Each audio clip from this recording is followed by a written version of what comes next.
MLC Teenmar Mallanna గారిపై కవిత అనుచరులు గుండాలు దాడి చేయడాన్ని బీసీ సంక్షేమ సంఘం తీవ్రంగా ఖండిస్తుంది. ఎందుకంటే మల్లన్న గారు బీసీల కోసం కొట్లాడుతుండు.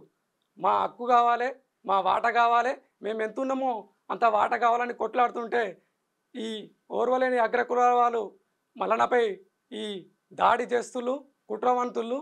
కాబట్టి ఇది యావత్ బీసీ సమాజం మీద దాడి చేసినట్టే. ఎందుకంటే రాబోయేది బీసీ రాజ్యం, గుర్తుపెట్టుకోవాలి. మనది ప్రజాస్వామ్య దేశం, మనం చట్టాన్ని గౌరవిస్తున్నాం. ఈ దాడులు చేయడం సమంజసం కాదు. మల్లన్న బీసీల కోసం స్థానిక ఎన్నికలో 42% రిజర్వేషన్ ఉండాలి, చట్టబద్ధత కావాలి. అదేవిధంగా పార్లమెంట్లో 50% బిల్లు పెట్టాలని పెద్ద ఎత్తున ఉద్యమం, బీసీ ఉద్యమం చేస్తుండు. ఎందుకంటే మనం చూడండి, మనకు స్వాతంత్రం వచ్చి 78 సంవత్సరాలు అవుతుంది. అయినా కానీ బీసీలు ఆర్థికంగా, రాజకీయంగా, సామాజికంగా, విద్యాపరంగా చాలా వెనుకబడి ఉన్నారు.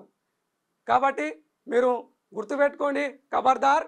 ఇలాంటి దాడులు చేస్తే మాత్రం మీరు చాలా దారుణ పరిస్థితులు ఎదుర్కోవడం ఉంటుంది. ఎందుకంటే ఇది మనం ఉద్యమ గడ్డ. ఏదైనా ఉంటే ప్రజాస్వామ్యబద్ధంగా వెళ్ళాలి. కాబట్టి మేము డిమాండ్ చేస్తున్నాం. Thank you.